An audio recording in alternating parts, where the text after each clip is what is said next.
Tired of the everyday routine? Ever dream of a life of romantic adventure? Want to get away from it all? We offer you Escape. Escape, designed to free you from the four walls of today for a half hour of high adventure. Tonight, we escape to a train headed for Calcutta and an exciting tale of the most sought-after emerald in the world, as Richard Sale tells it in his famous story, Figure a Dame.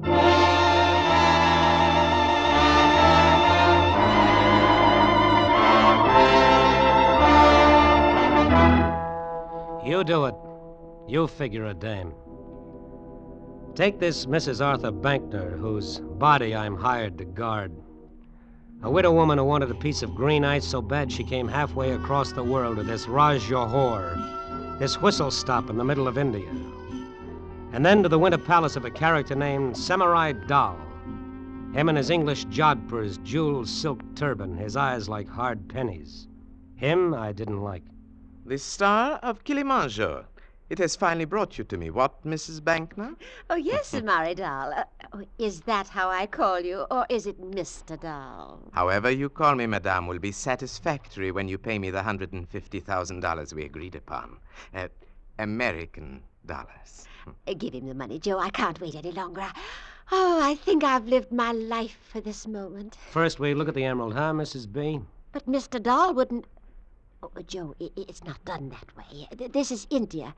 Different customs, different manners. How true, Mrs. Bankner. First we look at it. An old Brooklyn custom. Huh, Sam? Of course.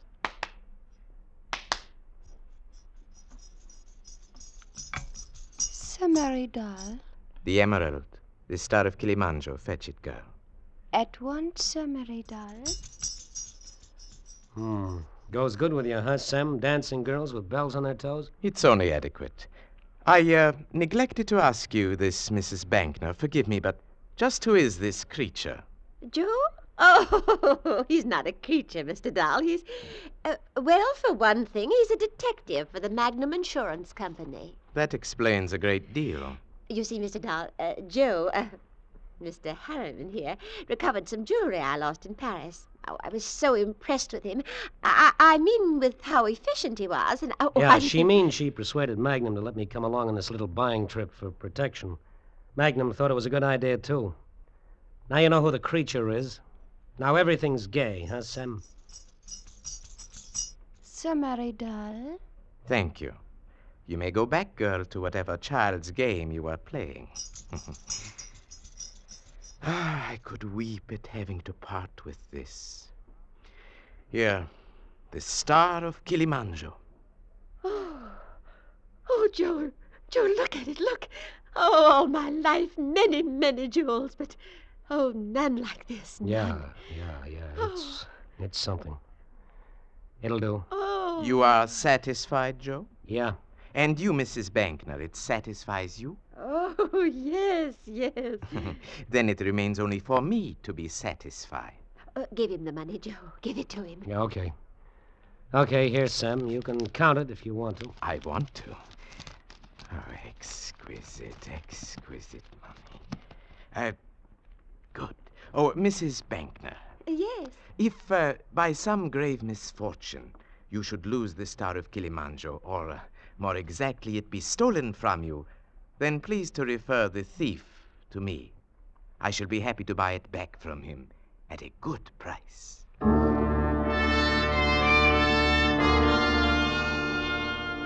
Mrs. B wanted to celebrate, so we went to the town's one hot spot, the Rasa Tal. It was a dive. And the props hadn't changed from Flatbush. Smoke, Oriental cigarette type, bartender, Oriental type, dames, any type. Complete with Lend-Lease jazz band, the joint was a shore-leave paradise with one great big advantage. No local ordinances. You name it, you can have it. Oh, I'll have another swizzle, Joe. Finish the drink you've got, and we'll see. Oh, Joe, you don't have to be so solicitous. Oh, I've got the star of Kilimanjaro. I've got it, Joe, and we're celebrating, remember? Come on now, dance with me. Joe. Joe, what are you staring at? Joe. Her. Who, Joe? That girl over there, the one against the bar. She looks like an American, that one. Yeah. She's lovely. I only say that because she is. Now, you've looked at her, Joe. Now look back at me. You know what? I've seen her before. In Flatbush. Here in India. A couple of times before. I look up and there she is, leaning against a bar or watching the same rope trick or being a part of the same crowd as me. She's following you, Joe, to the ends of the earth. And I'll bet her resistance is getting lower from bar to bar. Following me, yeah. I heard you say something about dancing, lady. Well, now. They're arresting you from the poop deck, sailor boy. Beat it. Oh, Joe, at least buy him a drink. Buy him nothing. Go on, sailor, make an exit while the house is still with you. I was saying to you, lady, I heard you want to dance. This guy with you ain't made a move. Now, what would you have done? Tell me. Me? Me? I'd dance. Yeah, you would.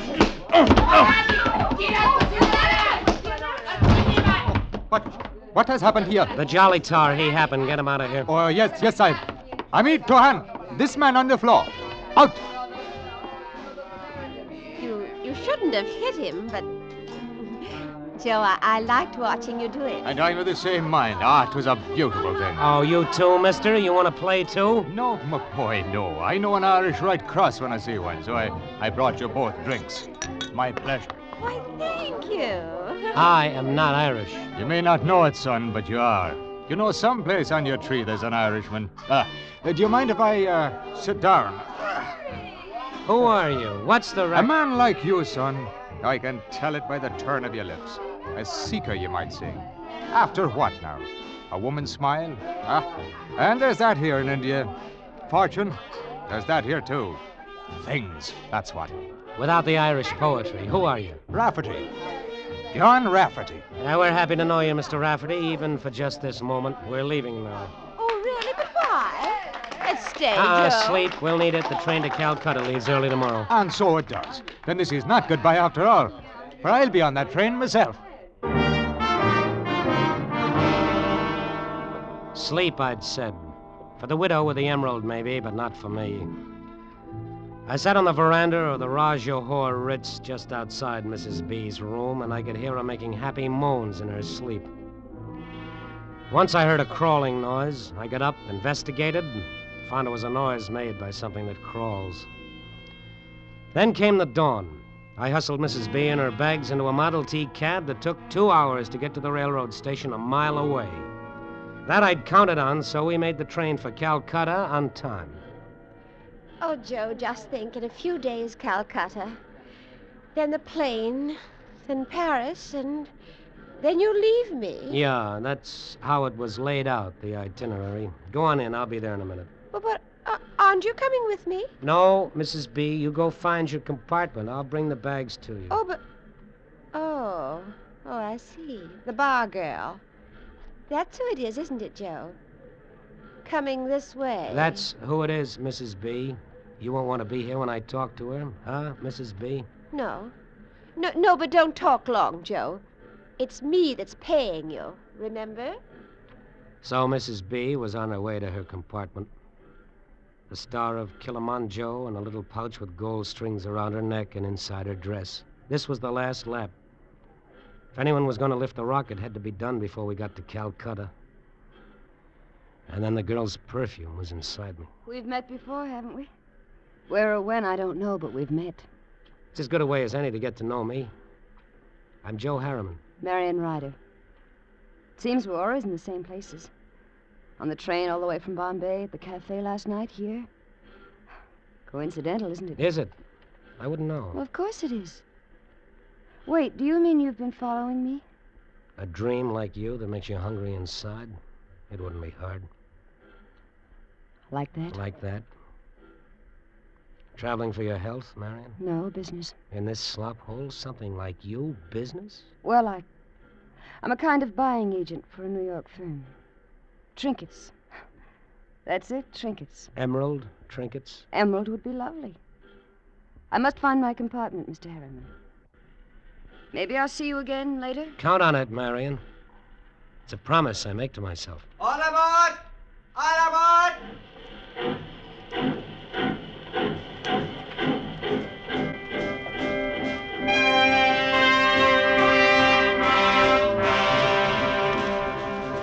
I didn't see her again until later.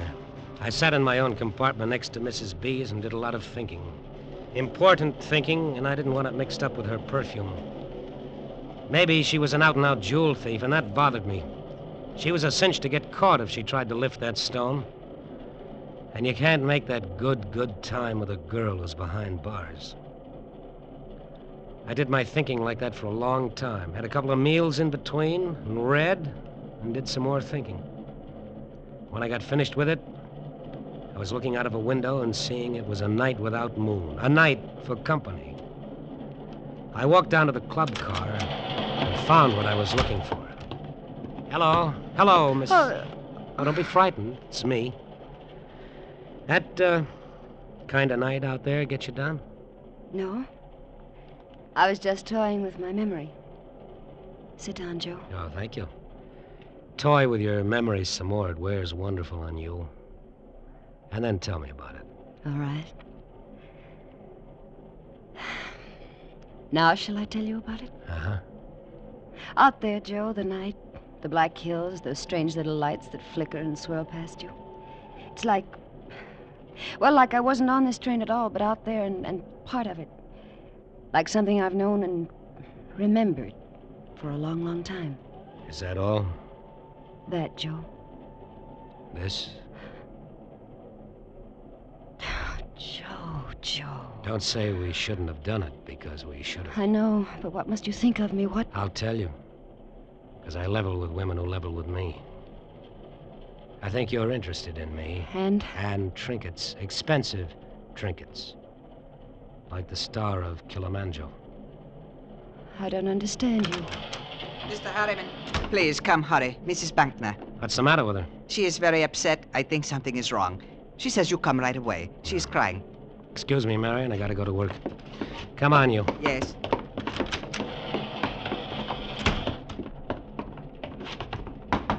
Mrs. B. Mrs. B, something wrong? Oh, Joe. Oh, Joe, I had a nightmare and I woke up. I was so frightened. No. All right, conductor, thank you. You can go now. Yes, sir. I called for you when I woke up, but you weren't there. Oh, Joe. Sit here and put your arms around me. Oh, Joe, hold me tight. Yeah. Oh, it's better like this. You close to me like this.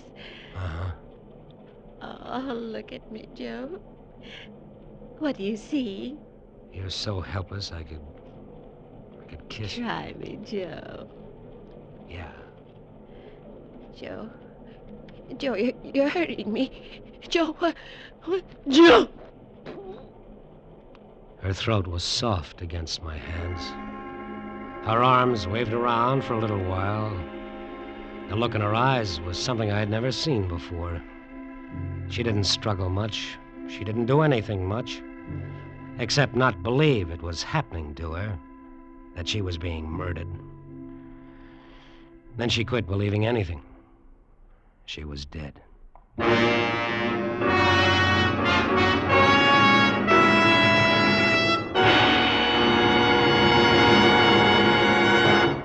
In just a moment, we will continue with Escape. But first, every Wednesday night, Groucho Marx, Bing Crosby, and Burns and Allen in 1, 2, 3 order on most of these same CBS stations. Hear them all tomorrow night on CBS. And now we return you to the second act of Escape.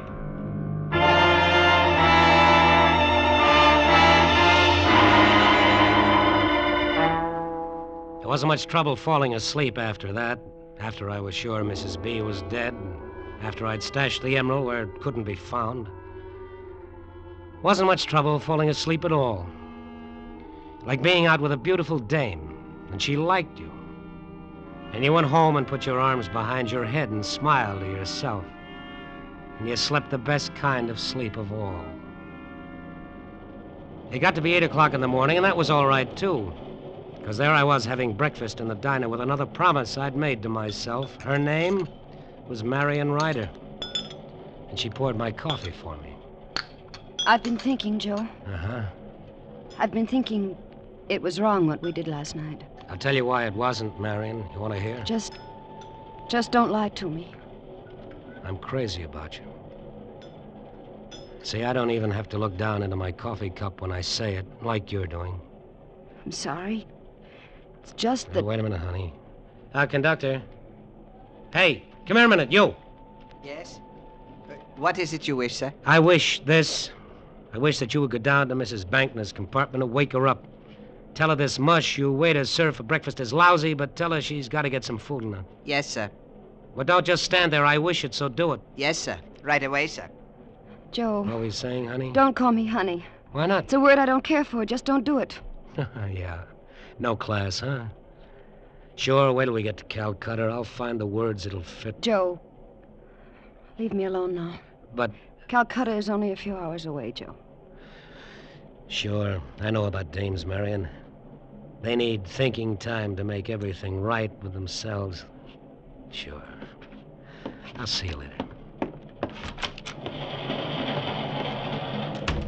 Morning, my boy. Morning to you. Morning. Oh, hello, Mr. Rafferty. Have you had your breakfast yet? Yes, don't remind me of it. Oh, you come along and have a coffee with me, then. Thank you, but no. Oh, by the way, my boy, Mrs. Bankner. What about her? Well, nothing about her, but I'm in the next compartment to hers, and I heard the conductor knocking on a compartment door just now, and she doesn't seem to answer. Oh, she sleeps heavy. Oh, well, she's lucky. Well, I'll see you later. Yeah. Mrs. Bankner? Breakfast, Mrs. Bankner? What's the matter, conductor? She doesn't answer. I've been knocking. Oh, yes, sometimes she does that. Have you got a key to the door? Yes, but... Open it. Very well. Holy... Something is... Yes, something is, all right. Come on in. Close that door. Look at her, will you? Something is... You said that. She's dead. I'll tell you something else. The lady's been murdered. You said... I said murdered. Look at the marks on her throat. Strangled. Sir, her hand. Please, she is holding something in her hand. Oh, yeah. Yeah, she is at that, a button.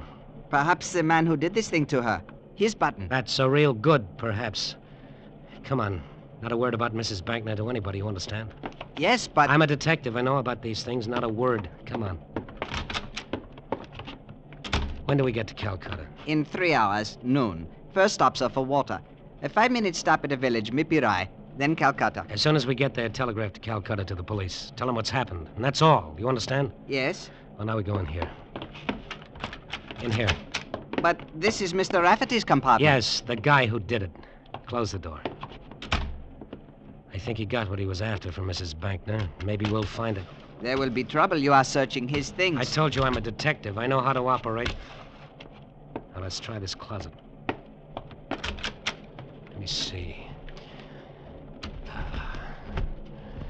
Nothing here. But the button... I'll give it to you. I'll turn it over to the British police when we get to Calcutta. Here, take it. Yes. But the button in Mrs. Bankner's hand was brown. Gray. Can't you see the button is gray? Take it. We stood there staring at each other for maybe a minute, and then his eyes eased off mine. He made a kind of sloppy salute. He turned, went down the train corridor to wherever it is conductors hold their heads in their hands. It had been awful close, awful tight. Tearing a gray button off Rafferty's coat while I searched it and palming the button off on the conductor, that was a little task that took delicacy and timing. So I'm delicate with my fingers, and my sense of timing is perfect, and I'm sure of myself. And that adds up to a win. When we hit the water stop, I got off to stretch my legs, to let myself breathe the fresh air so it would cool me off inside. The little guy running like a monkey on top of the water tank looked neat and clean in his white diaper and green turban. The hills covered with snow looked good, far away, but good.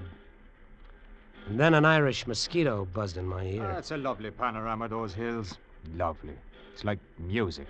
Flutes and bells and the flight of birds. Yeah, they're like that. I don't know the words to the music, but they're like that. It's a pity Mrs. Bankner isn't here to enjoy them with you. What about Mrs. Bankner? What about Mrs. Bankner? Well, why, she's dead. Murdered. Surely you knew that, my boy. How did you find out about it? Oh, you know how it is on a train. Things get themselves whispered about. How did you find out? Now, easy, boy, easy. You're a fiery one, are you not? It's only that I saw the conductor looking sad, and me being a kind of friendly human being, and smart enough to know conductors know things, I asked him why he was sad. Asked him in a way that made it easy for him to answer. Quicker, Rafferty. Get to it quicker. Well, he told me that you told him not to say a word about the murder. And I said, whose murder? And then he says, Mrs. Bankner's, and I said, oh. And he said he'd be disgraced because it happened on his train. What else, Rafferty? And the matter of the button was deeply puzzling to him. Button? Yes, the button. Now, isn't that a queer thing to be puzzling to him? Him with a murder on his hands. The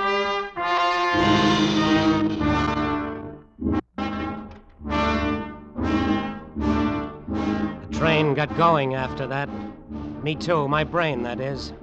Things going around in my brain. Everything got mixed up with that crummy little button and that crummy little conductor. Imagine a guy so scared he had to shoot his mouth off like that, and shoot it off to Rafferty, of all people. The conductor needed a little talking to, a finger waved under his nose. And the way it happened, I was standing on the observation platform by myself, and he came right up to me. Mr. Harriman? I beg your pardon, Mr. Harriman. Yeah?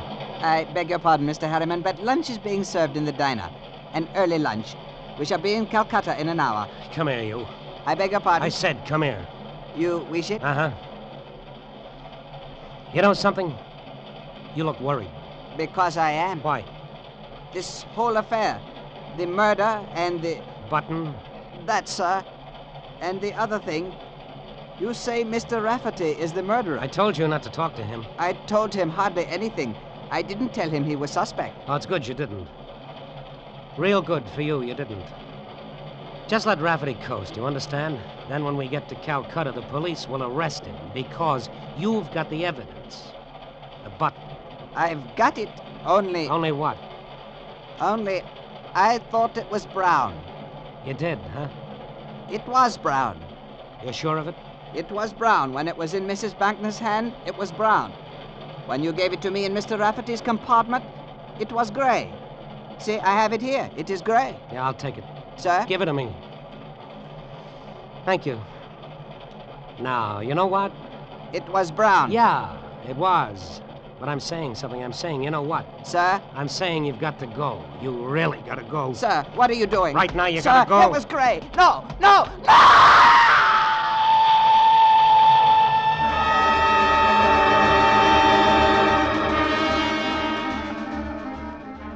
Now everything was right. Everything in place.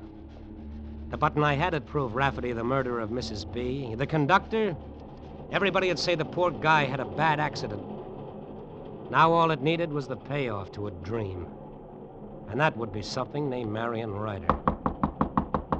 Who is it? It's Joe. I'm bringing you pretty flowers. Let me in. I don't see any flowers. You will. Shut the door, Marion. All right. Keeps twisting around inside me. I love you. You can't say things like that. Stop me, then. Like this, Joe. Like that. One of those things. I meet you, bang. Electricity, just like that. Joe. I love you. I'd do anything for you. I never said that to a woman Joe, before. wait.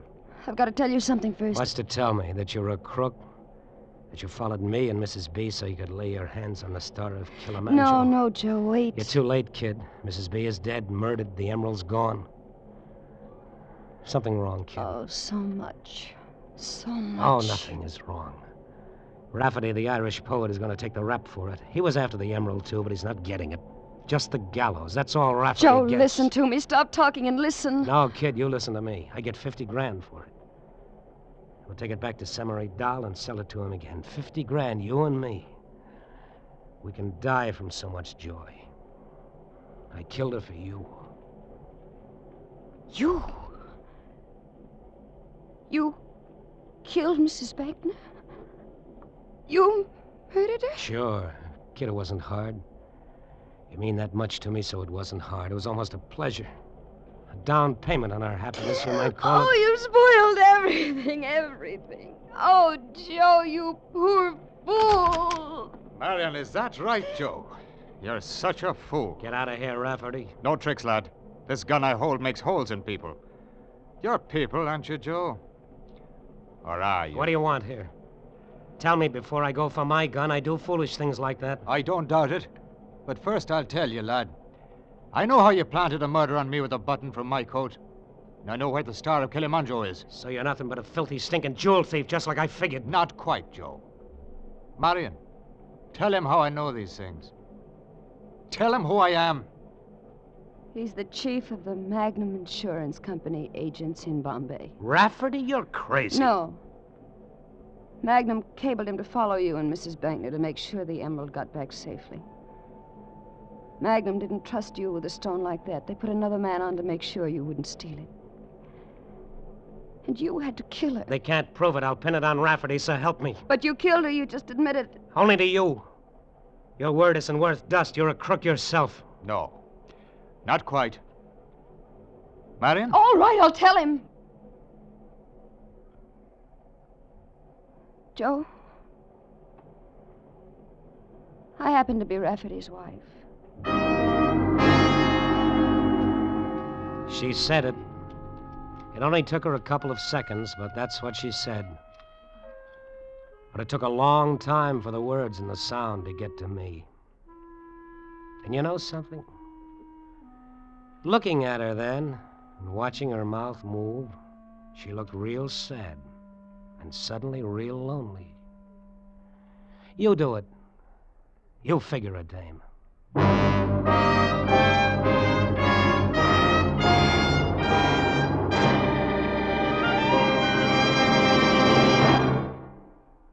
Escape is produced and directed by William N. Robeson.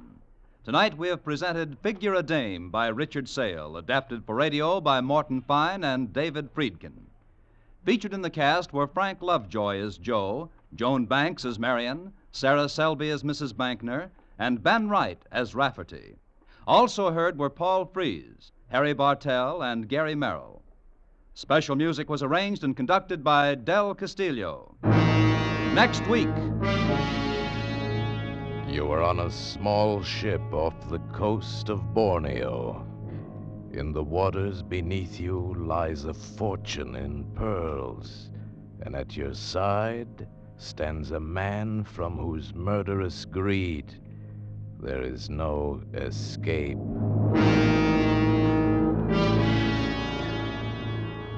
Next week, we escape with Floyd A. Nelson's exciting tale of reckless men and their lust for treasure, Seeds of Greed. Goodbye, then, until this same time next week, when once again we offer you Escape.